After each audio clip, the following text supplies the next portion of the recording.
El Perú cambia. El mundo se transforma. El vértigo de los acontecimientos nos deja sin nuestras viejas verdades. Y porque a través de la reflexión, el diálogo y el debate podemos construir nuevos argumentos para un Perú mejor. El Instituto de Estudios Peruanos presenta Argumentos Radiales. Conducción, Rosa Mavila y Marcio Tamayo. Producción, Antonio Medina Ortiz.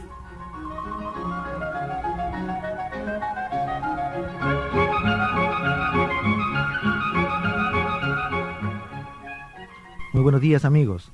Aquí, como todos los sábados, en nuestro programa Argumentos, bajo el auspicio del Instituto de Estudios Peruanos, para tratar hoy día los temas relacionados a la legitimidad y función del CCD, del Congreso Constituyente Democrático, de las relaciones entre el Legislativo y el Ejecutivo, de la capacidad de investigación que tenga el CCD y también del rol de la oposición y del balance mayoría-minoría al interior del Congreso Constituyente Democrático. Tenemos en nuestra oportunidad al doctor Javier González Olaechea, abogado, catedrático universitario y sobre todo responsable de la Comisión Nacional de Programa del Movimiento Libertad. Tenemos también en nuestro set al doctor Romeo Grompone, investigador del Instituto de Estudios Peruanos en la temática de Derecho Comparativo. Hemos invitado a nuestro set a la doctora Lourdes Flores Nano, al doctor Ricardo Marcenaro Frest y también al señor Javier Díez Canseco Cisneros. Esperamos que en algunos minutos más lleguen a nuestro set y podamos conversar con ellos estos temas.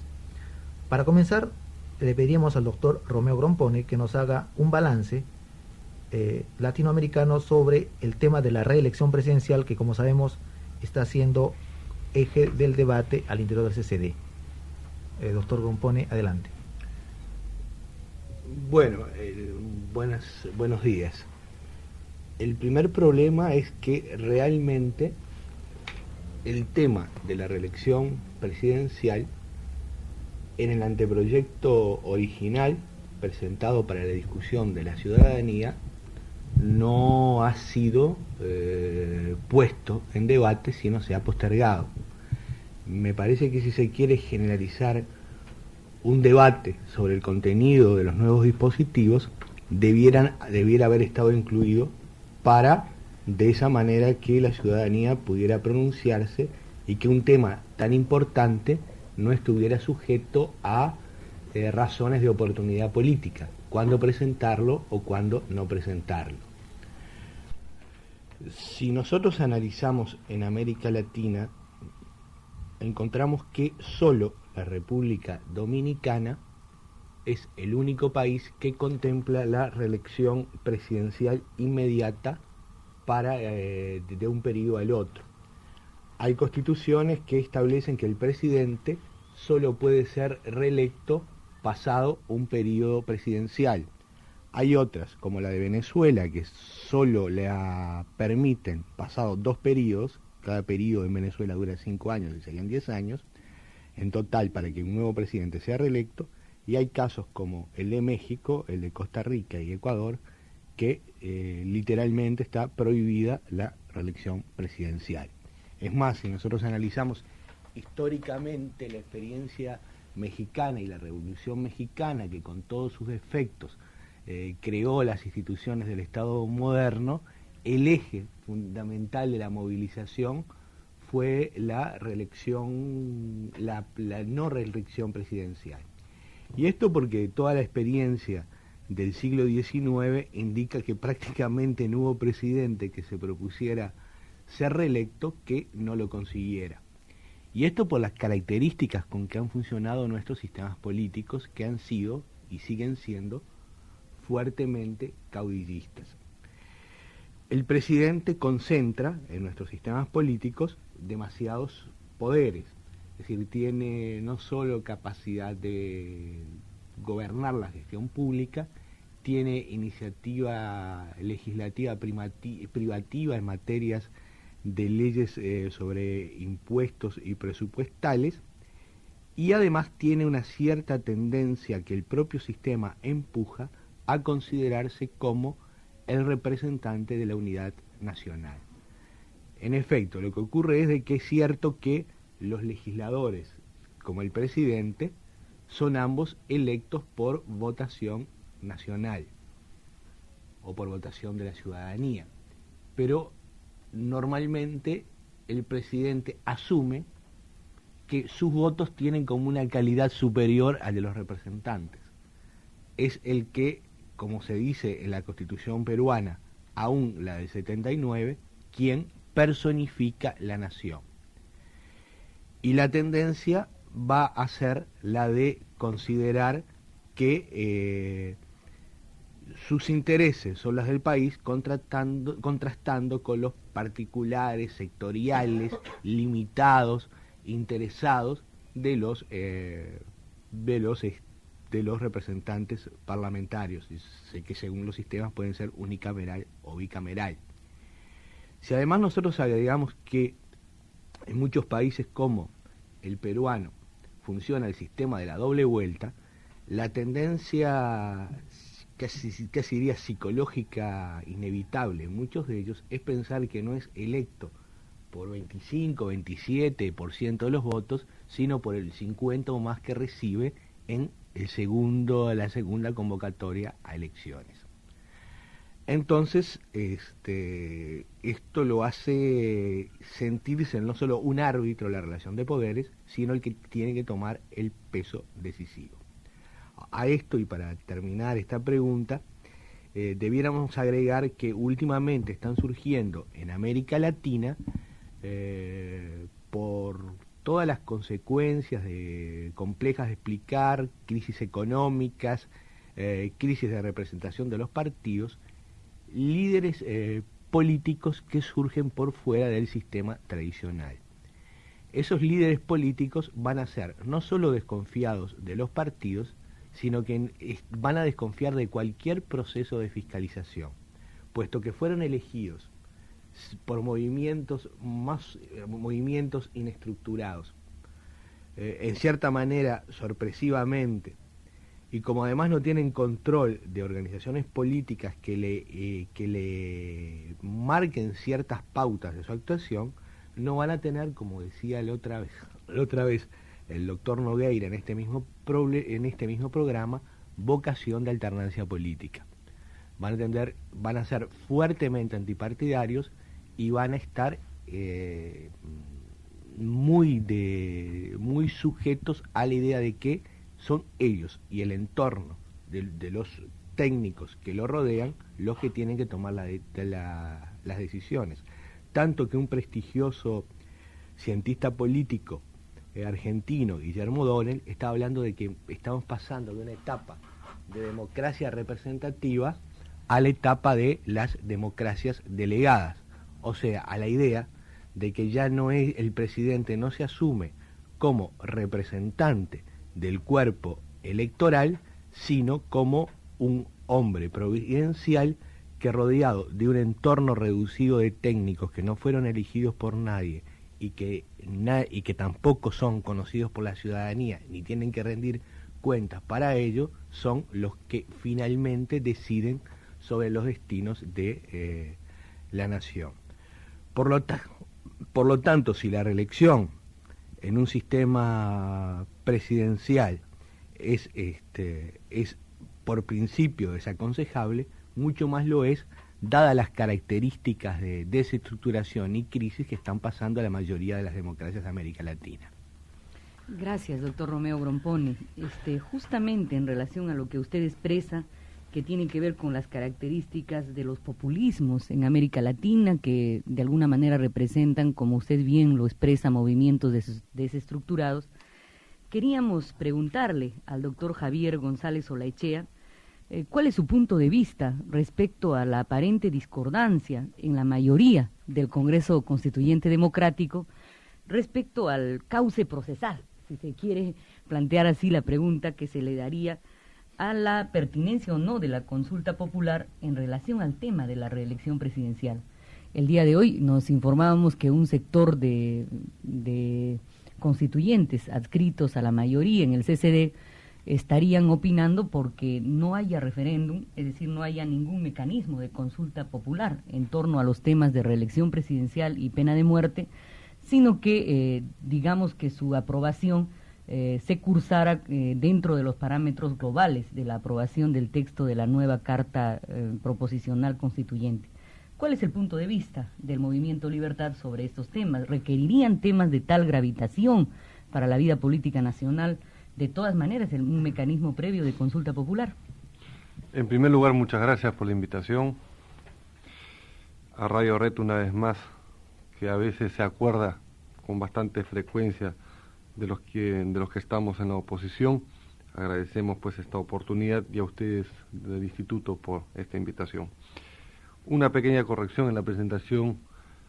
Me anunciaron como abogado. Yo no soy abogado, soy politólogo. De manera que no quisiera. No es por disculpa, sino que a veces la gente confunde y piensan pues que uno anda diciendo cosas que uno no es. El tema de la reelección, que ha sido claramente presentado en su contenido de América Latina por el doctor Grompone y que yo no me atrevería ni siquiera a complementar, tiene una coyuntura muy específica en el Perú que vivimos. Me parece que, en primer punto, estamos algo escasos de memoria en el país, porque pretendemos desconocer cuál es el origen político de esta iniciativa coyuntural, que es la iniciativa de una parte, al parecer, de la mayoría, influenciada o empujada por el presidente Fujimori, desconociendo, pues, como digo, el origen de esta iniciativa. El origen de esta iniciativa es, fundamentalmente, saltarse un obstáculo que era la imposibilidad de la reelección inmediata, de acuerdo a la Constitución vigente con la que asumió el poder legítimamente elegido el presidente Fujimori en el año 90. Recordemos que la Constitución vigente en ese momento claramente prohibía la posibilidad de la reelección inmediata. Entonces, ¿cómo podríamos nosotros legitimar, entre comillas, no solamente un hecho, sino siquiera un debate, que sería el permitir, después de un golpe de Estado, con una Constitución que estamos viendo, inclusive por independientes como Domingo García Belaúnde, una Constitución que tiene muchas fallas y poco de democracia, cómo podemos pretender legitimar después una posibilidad de reelección inmediata con nombre propio? Por principio, y más en América Latina, la reelección inmediata ha sido casi una nefasta historia. Y en el Perú concretamente no tenemos antecedente, y eso lo podemos leer en Basadre, no tenemos antecedente de que las clases políticas que gobiernan o el poder político de turno se hayan comportado democráticamente en un proceso en donde inclusive sin reelección inmediata sus partícipes, sus partidarios se han presentado a elecciones. Salvo con el precedente, me parece, del presidente Belaúnde, la mayoría de los presidentes políticos que tuvieron entre sus correligionarios participantes en los procesos electorales intervinieron de manera muy directa. En el Perú no se puede debatir el tema de la reelección inmediata sin tener un contexto claro de lo que sucede, con un poder judicial intervenido, con un jurado nacional que es de origen espurio, nombrado por un poder ejecutivo que ha sido golpista, intervenido también, y finalmente con un tribunal de garantías inexistente, y con una mayoría que, según los periódicos, no tiene acuerdo absoluto sobre este tema, no garantiza, desgraciadamente, un manejo democrático del recurso del poder. Es evidente que el tema de la reelección de la reelección inmediata, no puede desvincularse de la persona que ha roto el proceso democrático y que vía unas elecciones que por algunos han sido discutidas, no por la gran mayoría del país que acudió a votar, no garantizan un manejo democrático. ¿Por qué no decimos lo siguiente? Estaríamos de acuerdo, es una suposición, con la reelección inmediata, pero que no se aplique a quienes están imposibilitados en la Constitución de su momento a presentarse. ¿Por qué no a partir del año 2000? ¿Por qué del año 95? ¿Por qué tanto apuro? ¿Por qué queremos hacer una camisa a la medida del presidente Fujimori? El argumento de algunos miembros de la mayoría es que por qué tienen la minoría miedo de participar en una confrontación con el presidente Fujimori. Ese es el argumento soterrado debajo de la mesa.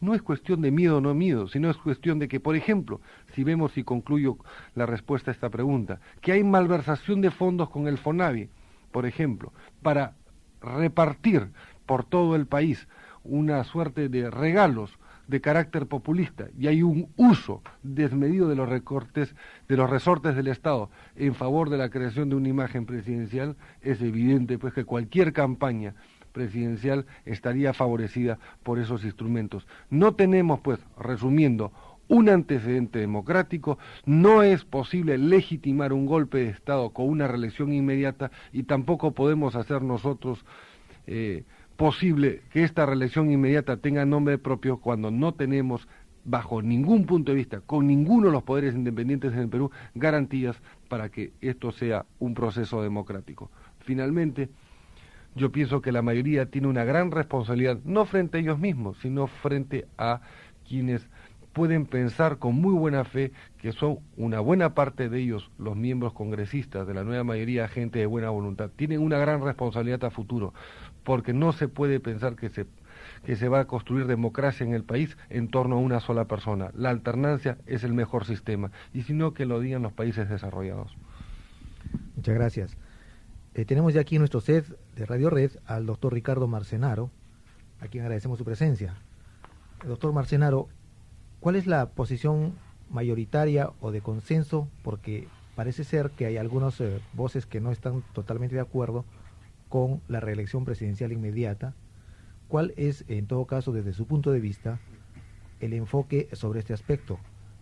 Como una primera pregunta. Y como una segunda pregunta complementaria, ¿usted se ratifica en el enfoque aquel que mediante un solo referéndum se apruebe la reelección, la pena de muerte y toda la Carta Constitucional propuesta, o usted estaría de acuerdo en hacer referéndums diferentes, en tanto que los temas son relativamente trascendentales?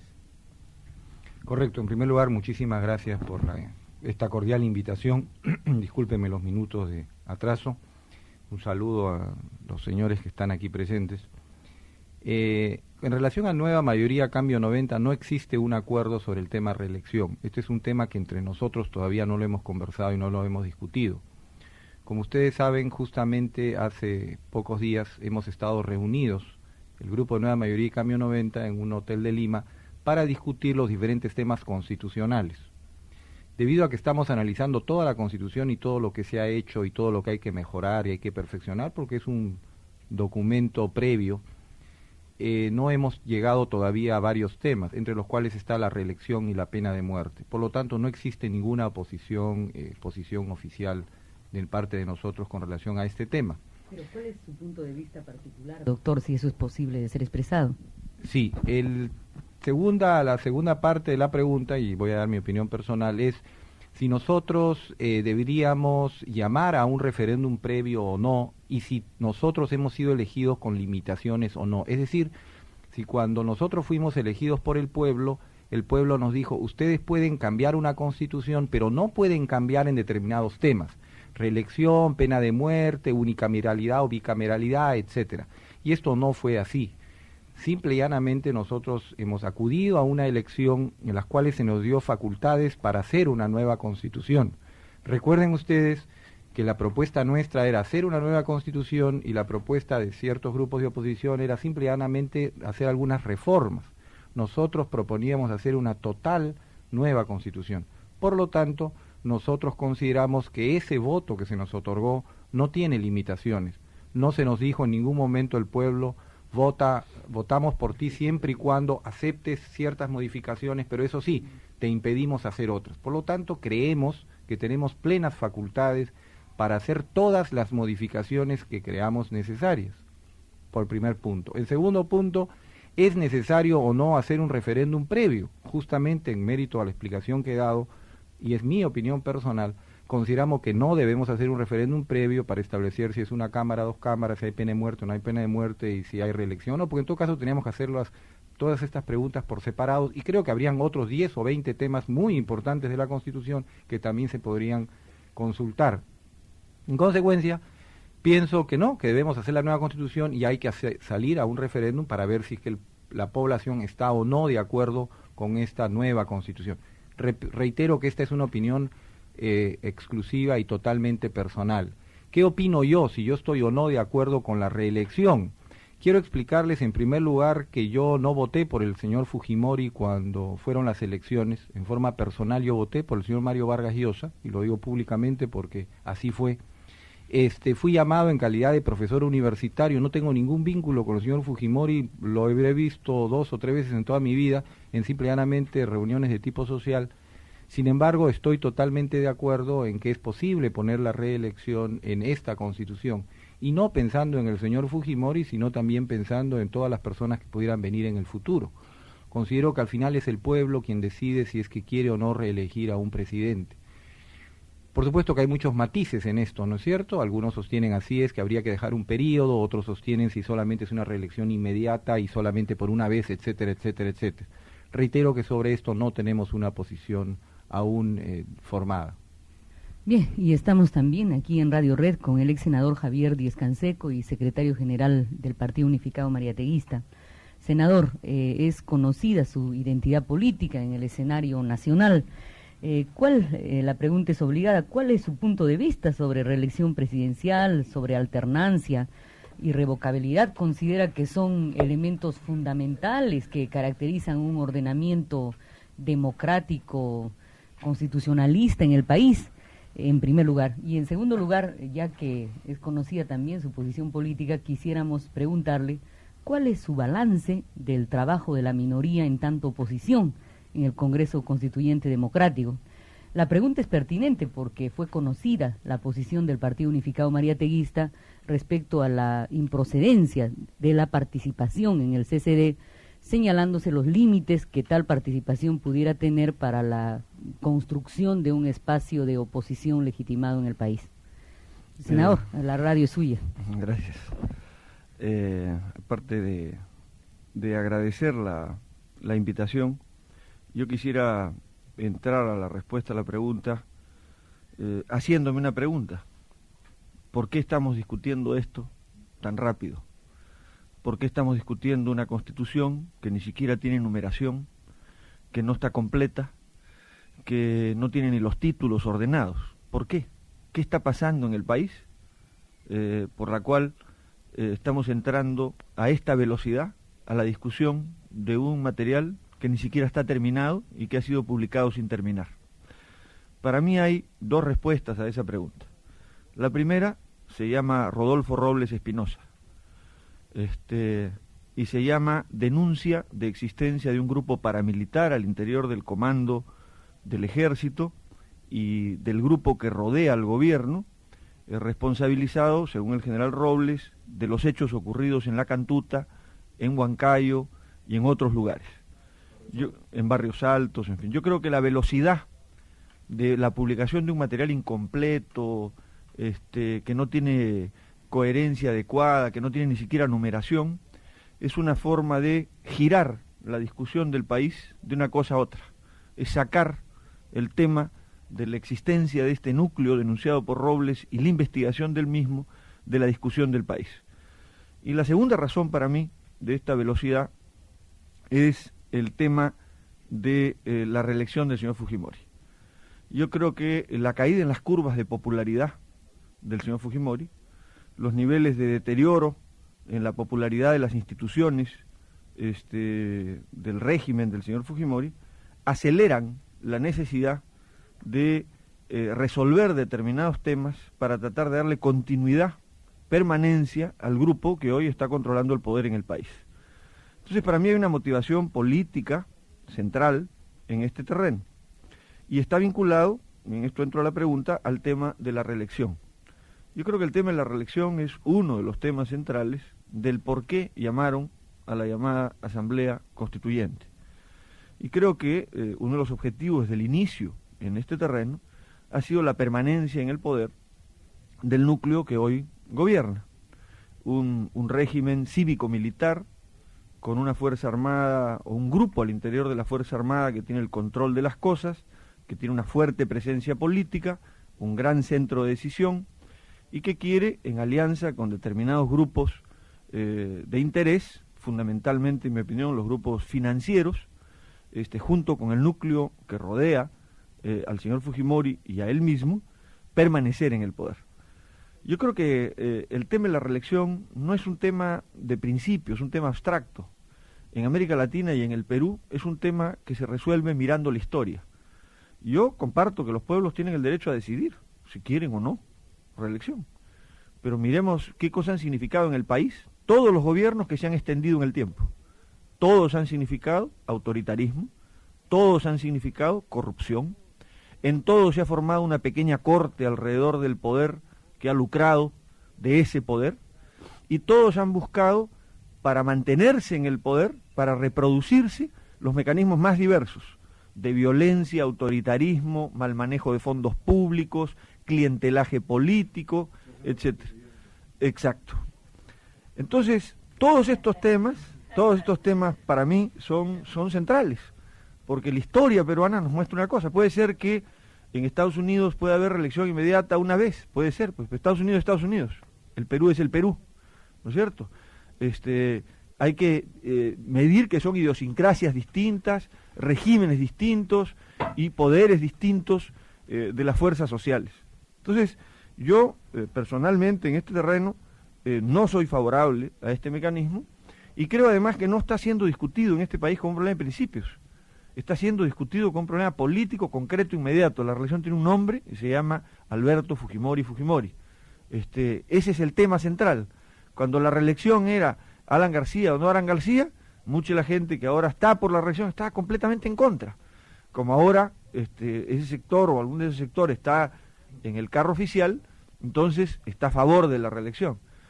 Y las pasiones políticas en este terreno se van a medir en este campo. Además, en mi opinión, esta es una constitución que tiene plazo fijo, y ese plazo fijo se llama permanencia en el poder del señor Fujimori.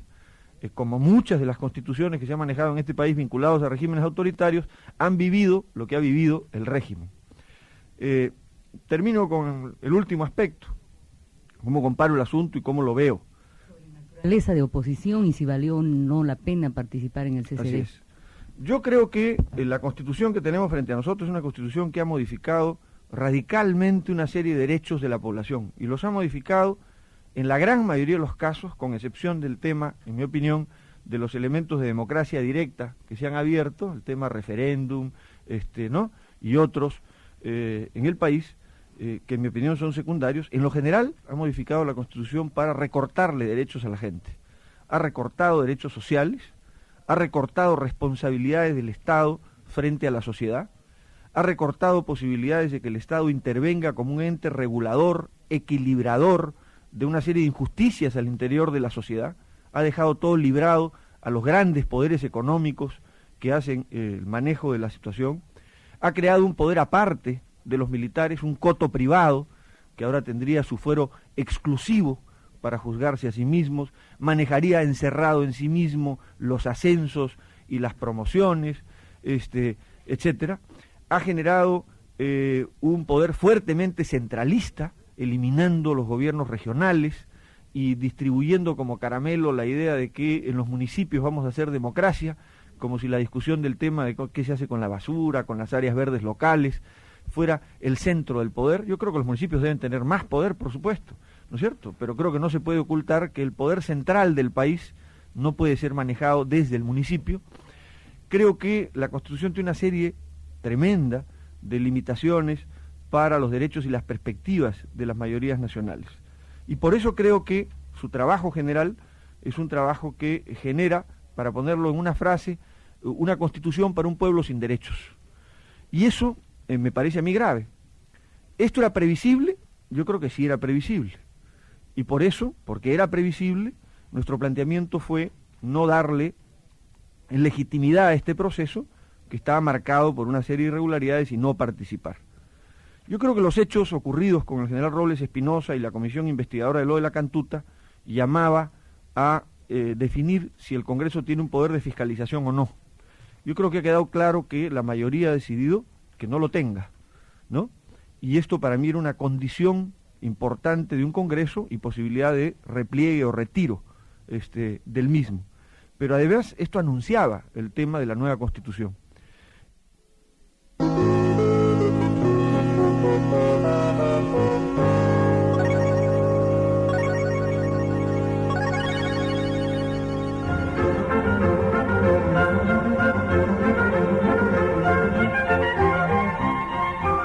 amigos, volvemos con nuestro programa y vamos a conceder el uso de la palabra al doctor Marcenaro respecto a su opinión por lo expresado por el señor Javier Riscanseco. ¿Hay algunos aspectos que usted quiera aclarar?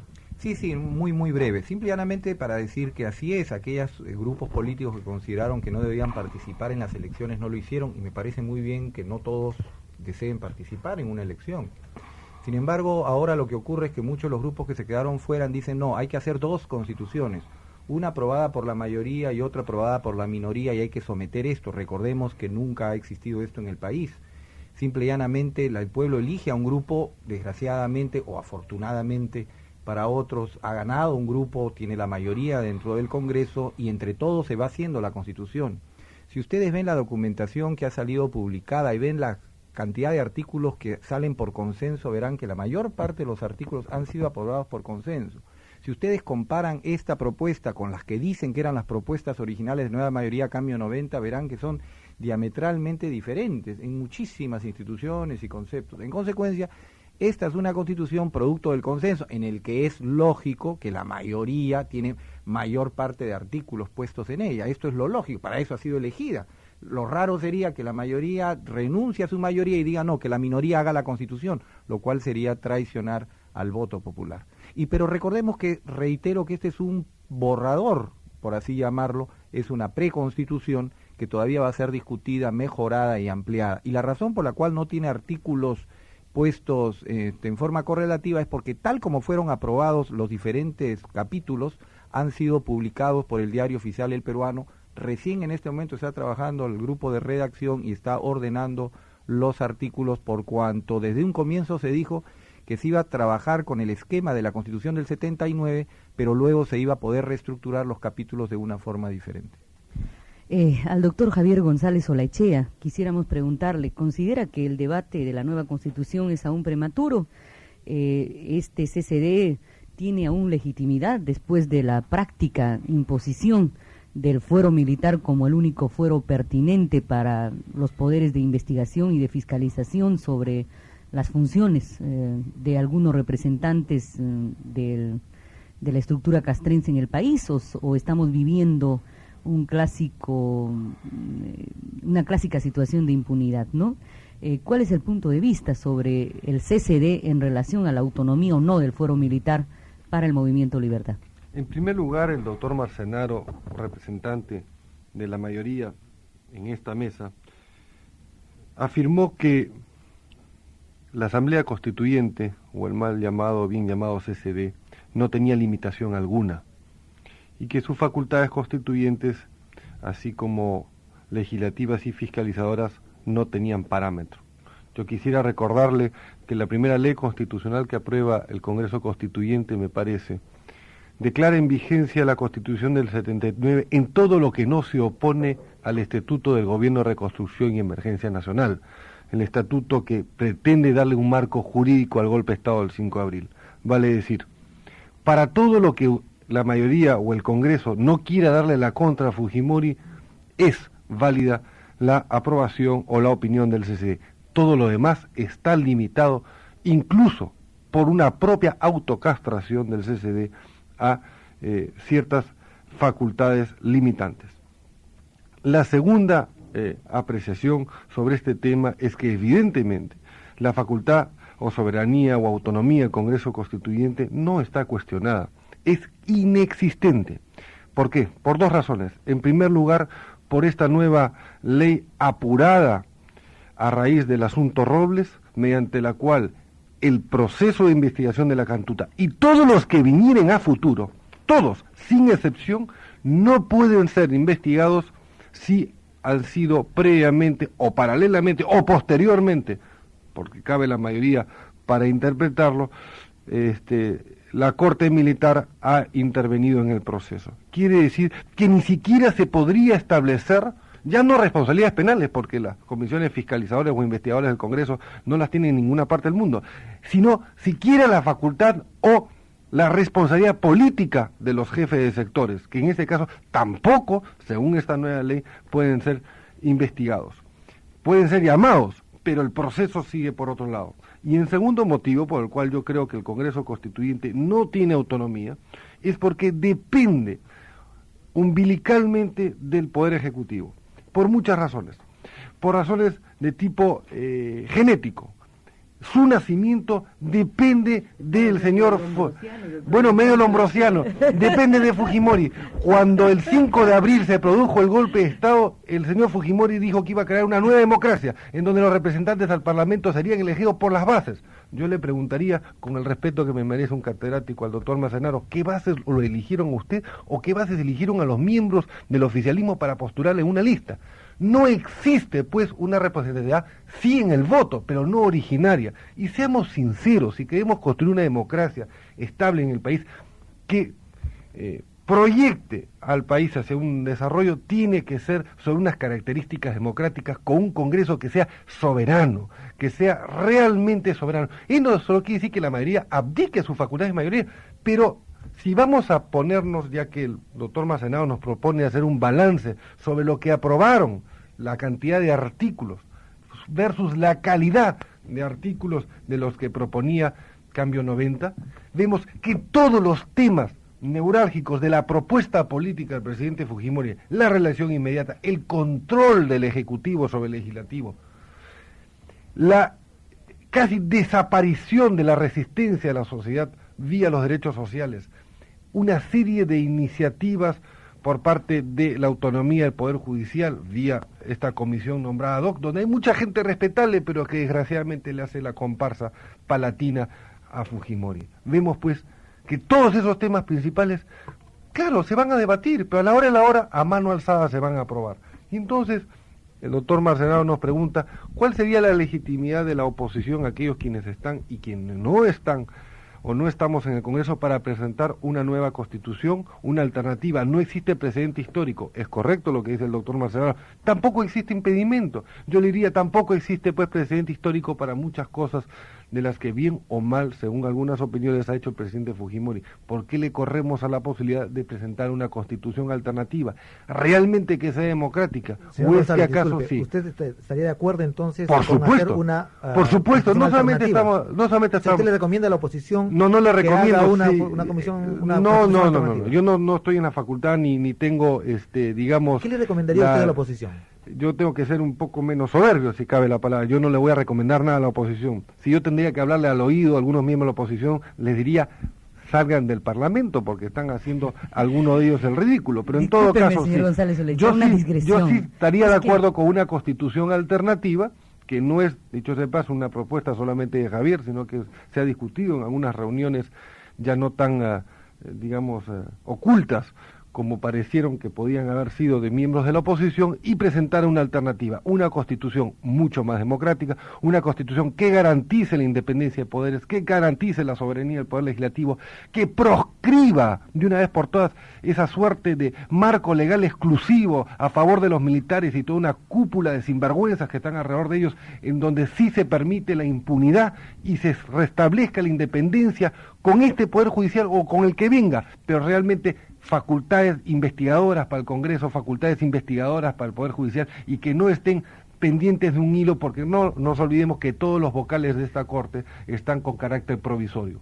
Señor González Olechea, aparentemente pues también en el ámbito de la oposición hay algunos matices, hay orientaciones como la que usted expresa, que optan más por un ámbito de trabajo desde fuera de la constituyente, que instan a los parlamentarios no a quedarse, sino a haber hecho, por ejemplo, un acto político de irse del CCB. Perdieron una gran oportunidad. Se discutió el asunto de la impunidad. Cuando el asunto de la militar. cantuta, y sale el presidente Fujimori en el programa del domingo de Panorama a decir claramente que van a imponer su propuesta, cuando el día viernes previo, miembros de la mayoría, respetables algunos de ellos en lo personal, habían suscrito un documento de acuerdo entre mayoría y minoría, mediante el cual se le reconocía al Congreso Constituyente la facultad de convocar uno por uno de los involucrados supuestos en el asunto Robles, pero dentro de un marco de reserva por razones de Estado, cuando ellos tienen que retirar su propia firma con un acuerdo firmado porque Fujimori sale el domingo a meterles un carpetazo público por la vía de la televisión, nos damos cuenta que no existe autonomía. ¿Cuál es la independencia? Me disculpa, doctor Marcenaro, yo primera vez que lo conozco. Tengo muy buenas referencias suyas en lo personal, gente de la universidad que ha trabajado con usted, pero yo preguntaría, ¿cuál es esa independencia? ¿Cuál es esa autonomía? Seamos sinceros. Lo que pasa es que evidentemente existe una suerte de placer, ¿cómo le podría yo? De filarquía, de amor hacia el poder de turno, en donde evidentemente pues una gran cantidad de peruanos de buena intención están creyendo todavía, me van a disculpar las palabras, pero que los chanchos vuelan en política, porque evidentemente creen que esta Constitución no tiene nombre propio y que va a tener una vigencia de 20 o de 40 años. No la va a tener, la va a tener en la medida que Fujimori tenga poder, porque tendrá que venir un proceso constituyente absolutamente democrático, sin facultades recortadas. Tampoco nos olvidemos que la ley de convocatoria a elecciones tiene ciertos recortes y no reconoce algunas facultades totalmente soberanas del proceso constituyente. Y la primera ley constitucional, como recordé hace unos minutos, y le recordaba al doctor Marcenaro, había sancionado que regía la Constitución del 79 en todo lo que no se oponía al Estatuto del Gobierno de Reconstrucción Nacional. Por ende, y si vamos a la práctica, en los 6 meses de existencia del Congreso Constituyente, nada de lo que se ha aprobado como leyes o como instrumentos de acción del Ejecutivo, decretos, que dicho sea de paso, muchos de ellos no han sido publicados, ni siquiera se rigen a la ley de que para que su vigencia pase por la publicación, han gobernado estructuralmente desde un poder absolutamente dictatorial. Por ende, es evidente que hay que presentar una alternativa y que el pueblo elija, pues si vamos a un referéndum, batallaremos por una constitución democrática. Bien, uno de nuestros radioescuchas, el señor Raúl Cárdenas, nos ha llamado para plantear la pregunta a los representantes aquí de la oposición, que dice sucintamente por qué no se retira la oposición y deja de hacerle el juego a Fujimori. Y sin embargo, aquí también se ha expresado por el ex senador Javier Díaz-Canseco que una propuesta alternativa de constitución debiera ser viabilizada por los representantes de la minoría en el CCD. Pero previamente a plantearle esta interrogante, queremos dar la oportunidad al doctor Marcenaro para expresar su punto de vista sobre lo que aquí se ha vertido. ¿Tiene alguna legitimidad aún el Congreso Constituyente Democrático?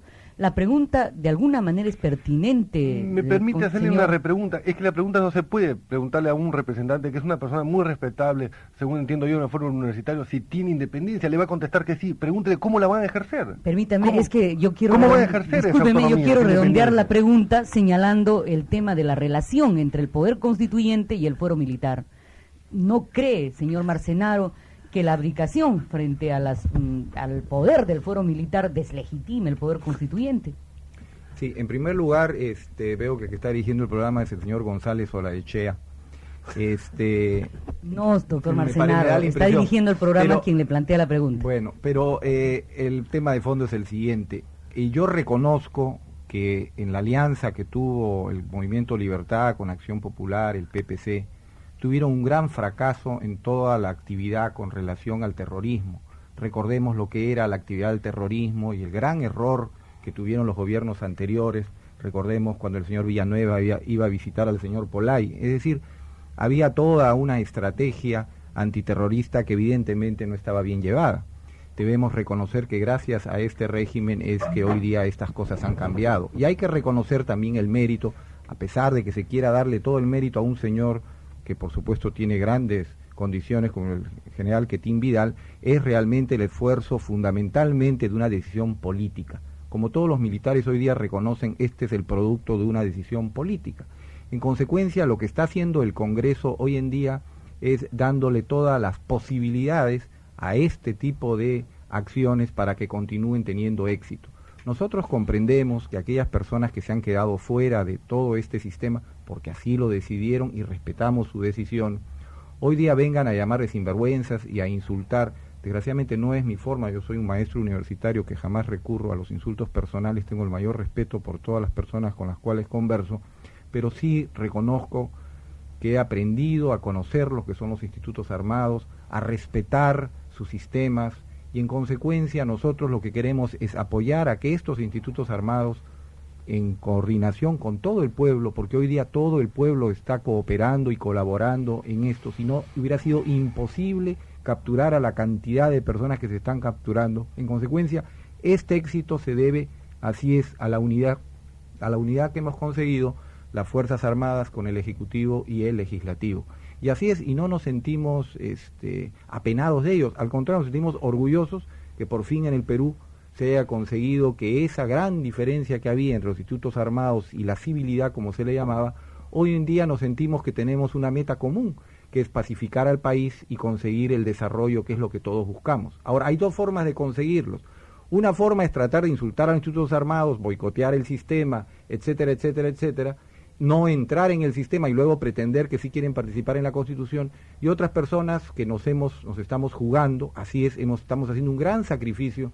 Para nosotros participar de este Congreso Constituyente es un gran sacrificio, hemos abandonado todas nuestras actividades personales, realmente estamos haciendo sacrificios a nuestra familia, sacrificios económicos y de todo tipo, y en consecuencia lo único que estamos buscando es que las cosas cambien. Hay personas que prefieren quedarse de fuera y ser lo que se llaman francotiradores. Bueno, esa es una forma de actuar.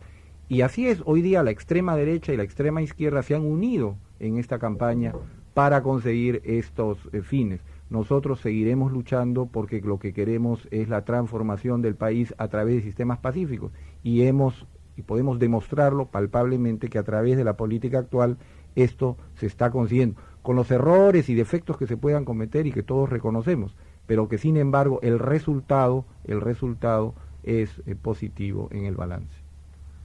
Muchas gracias, señor Javier Descanseco. ¿Se ha aliado usted con la extrema derecha para enfocar las alternativas o criticar desde fuera al CCD? Como una primera pregunta. Y una segunda pregunta, si usted se adhiere a la posición de que recomienda a la minoría retirarse del CCD, entonces, ¿cómo elaborarían esa constitución alternativa que usted plantea? Bueno, mire, en primer lugar yo creo que la extrema derecha está en el Congreso. La extrema derecha está representada por el señor Fujimori, por el grupo del Banco Latino, Banco de Crédito, etcétera, que son el núcleo que rodea económicamente al señor Fujimori, y por un núcleo militar, que no son los militares en general, es un núcleo militar, que ejerce una política que constituye una permanente violación de derechos básicos con el argumento de que esa política es la que contribuye a la pacificación. Yo creo que la extrema derecha está caracterizada hoy por una política que anula derechos básicos de la población, por una política que convalida diferentes métodos de todo tipo como válidos para lograr una derrota de la subversión, y que en mi opinión alimenta y garantiza la continuación de la violencia y no la pacificación. Yo creo que hay que mirar la historia del Perú en materia del tema, por ejemplo, de violencia, del que hablaba el doctor Marcenaro, y de los éxitos así llamados del señor Fujimori, con una perspectiva histórica. Sendero el año 83, 84, fue casi barrido de Ayacucho. Solo quien no conoce la historia, yo la conozco ahí muy de cerca porque estuve en la zona viendo los problemas, fue casi barrido. Lo barrieron de Huancazancos, lo barrieron de Socos, ¿no es cierto? Se produjeron enormes matanzas y lo sacaron. Pero Sendero se expandió a otras zonas. Hoy día, que se habla tanto de los éxitos en el Valle del Mantaro o en algunas zonas del Guayaga, se está obviando de que Sendero está penetrando toda la Sierra de Piura, toda la Sierra de la Libertad, está penetrando Cajamarca, está extendiéndose en Puno. Es decir, la guerra no es un proceso lineal, es un proceso con alzas y bajas. ¿Ha sufrido golpe Sendero? Claro que ha sufrido golpe Sendero. ¿La captura de Guzmán es un hecho importante de miembros del Comité Central de Sendero? Claro que es un hecho importante. Pero hay dos cosas que quiero resaltar. Uno, Sendero continúa activo, la guerra no ha acabado. Está extendiéndose hacia otras zonas. Segundo, esas capturas no tienen nada que ver con la matanza de la Cantuta o con las desapariciones de Huancayo, son otros métodos los que se han aplicado ahí. Y esto para mí es un problema central, vital, porque un sistema que no se respeta a sí mismo, en tanto los métodos que utiliza y las formas en las que se procesan, ¿no?, las acciones, es un sistema condenado al autoritarismo y al fracaso. En relación al tema, al segundo tema planteado, que tenía que ver con esta temática de cómo elaborar la nueva propuesta de constitución. Yo quiero recordar primero que en el Perú, efectivamente, en Perú no hay pues ninguna experiencia de referéndums en general, prácticamente. Entonces, miremos América Latina. En América Latina, yo veo, por ejemplo, el referéndum que se acaba de producir en el Ecuador, en Uruguay, sobre el tema de privatización de empresas. ¿No es cierto? ¿Qué cosa se discutía ahí? ¿Está usted a favor de la ley de privatización que está planteada? ¿Está usted por la modificación parcial de esa ley, de acuerdo a una propuesta presentada? ¿O está usted por la no aprobación de la totalidad de la ley? Y la gente votó por la modificación parcial de la ley. Es decir, es posible en un referéndum consultar alternativas para que la población se pronuncie, que no son sí o no a una ley, sino que puede ser una propuesta, otra propuesta o ninguna de las dos propuestas. Esto puede perfectamente ocurrir, es absolutamente razonable hacerlo. ¿Cómo manejarlo? ¿Tiene que ser desde dentro? Yo creo que no tiene necesariamente que ser desde dentro. Y ahí también puedo señalar ejemplos en los cuales poderes estatales constituidos han negociado con fuerzas que están fuera del poder estatal constituido, ¿no es cierto? Y han abierto la posibilidad de una consulta o de una solución a una crisis política determinada, tratando con fuerzas que están fuera del aparato del Estado. Yo estaba por la renuncia, por el apartamiento de la oposición del Congreso Constituyente después de lo que ocurrió, ¿no es cierto? Esto no ha ocurrido. Yo no lo voy a plantear como una cuestión de vida o muerte, pero por supuesto, para mí sería muy importante que el señor, que los miembros del Congreso Constituyente de la situación actual, si no se van a salir, por lo menos sean parte de un movimiento más amplio, ¿no es cierto?, que postule una propuesta alternativa para el país y que ésta pueda ser consultada. Un apartamiento del Congreso Constituyente hubiera evidenciado una posición, un control total de quien realmente lo tiene, ¿no?, que es una mayoría que tiene un carácter muy curioso. Con esto quiero terminar, que para mí es muy cuestionable respecto al tema de democracia. El señor Marcenaro, por ejemplo, nos ha dicho: yo no voté por Fujimori. Y yo al señor Fujimori lo he visto 2 o 3 veces. He sido muy honesto en decirlo, ¿no es cierto? Yo me pregunto, ¿eso es democrático? ¿Y por qué me pregunto si eso es democrático? Yo me pregunto, ¿por quién votó? ¿Por qué votó la gente que votó por el doctor Marcenaro? ¿La gente sabía lo que el doctor Marcenaro tenía en la cabeza? ¿La gente votó por una cosa coherente entre el doctor Marcenaro y los otros miembros de la lista Nueva Mayoría Cambio 90?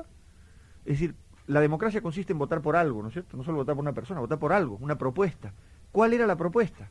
Una de las cosas más curiosas de esta elección es que la candidatura oficial tenía una sola propuesta, que era un nombre, que era Fujimori. Pero ¿cuál era la propuesta? O sea, la gente votó por no descentralización, eliminación de gobiernos regionales, por eso votó por reelección o no reelección. Si, como nos ha dicho el doctor Marcenaro, ni siquiera lo han discutido. ¿Por qué votó la gente? Entonces, ¿qué concepto de democracia hay ahí? Porque democracia es delegar una facultad, ¿no es cierto? Pero es delegar una facultad con un mandato.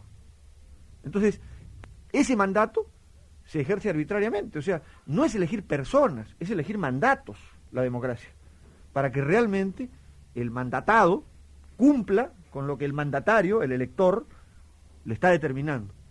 Cuando esto se sustituye por el caudillismo hay un problema. Sí. Una interrupción nada más. Nosotros surgimos con la pregunta de todo un programa que se había establecido, que era la unicameralidad, el sistema del referéndum, etcétera. Nosotros teníamos 25 puntos que fueron los que llevamos en nuestra propuesta, que son los que estamos recogiendo en la Constitución. Por lo tanto, no es que la población votó así en blanco. Y en el caso mío, yo había participado en parte en alguna de las reformas que se hicieron en el campo laboral.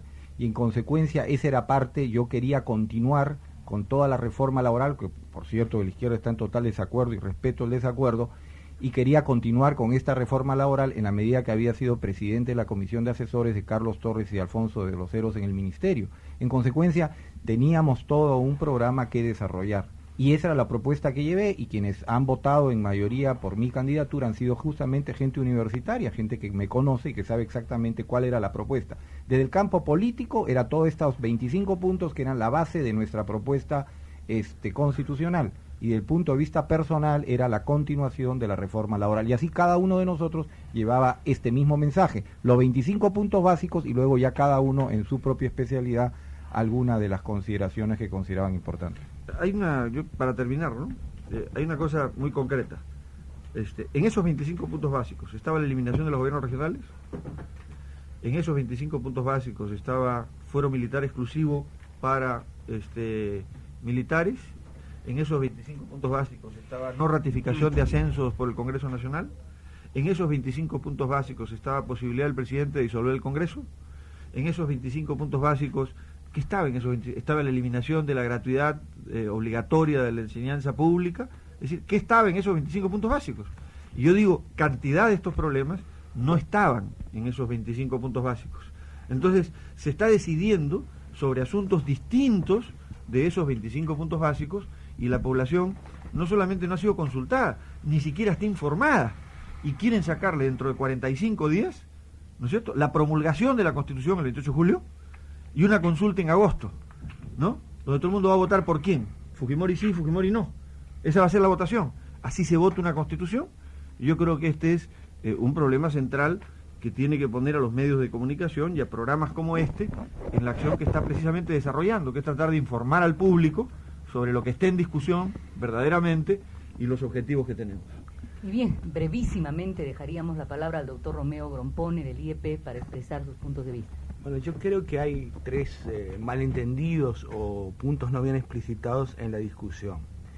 Uno es que no necesariamente que haya una mayoría en el Congreso inhiba la función de fiscalización, más bien la debiera obligar, porque es mucho más la responsabilidad política que tiene con respecto a la gestión del Ejecutivo.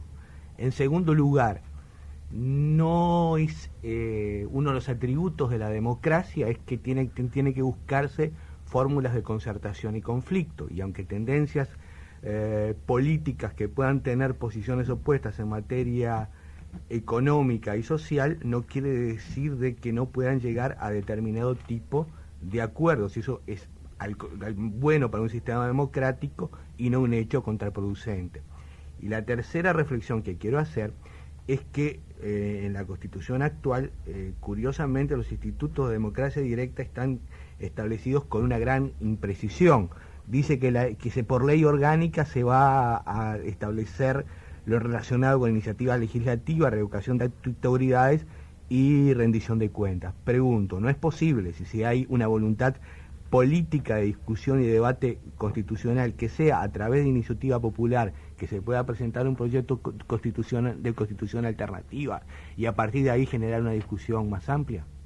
Creo que esos son tres puntos que me parece que quedaron en el candelero, ¿no? Bien, este programa de hecho requería más tiempo. Queremos agradecer la presencia del señor Javier González Olaechea, del señor Javier Díez Canseco, del doctor Romeo Grompone, la presencia también del doctor Ricardo Marcenaro, y a ustedes, amigos, queremos despedirnos hasta el próximo sábado, como siempre, en los controles Marcelo Guapaya, en la producción Antonio Medina y en la conducción Marcio Tamayo y quien les habla Rosa Mavila. Hasta el próximo sábado, queridos amigos.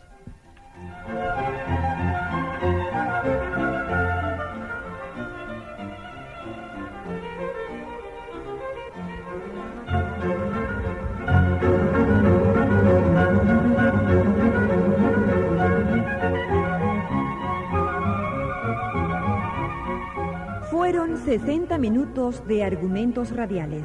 Gracias al Instituto de Estudios Peruanos. Hasta la próxima semana. Muy buenos días.